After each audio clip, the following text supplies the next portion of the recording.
School டேஸில் அதிகமாக எடுத்துகிட்டு போன சாப்பாடு என்னன்னு கேட்டால் அந்த தக்காளி சாதம் தான் சொல்லலாம். ரொம்ப சூப்பராக இருக்கும்.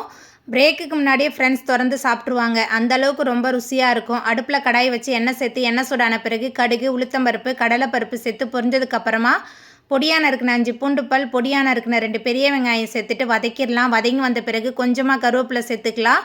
கூடவே பொடியாக நறுக்கின பழுத்த தக்காளி 15 சேர்த்துருக்கேன். தேவையான அளவுக்கு கல்லுப்பு சேர்த்துட்டு நல்லா கலந்துட்டு வதக்கிடலாம். தக்காளி நல்லா வதங்கி வந்த பிறகு 1 டேபிள் ஸ்பூன் காரமான தனி மிளகாய்த்தூள், 1 டீஸ்பூன் மஞ்சள்தூள் சேர்த்துட்டு நல்லா கலந்துட்டு வதக்கிடலாம்.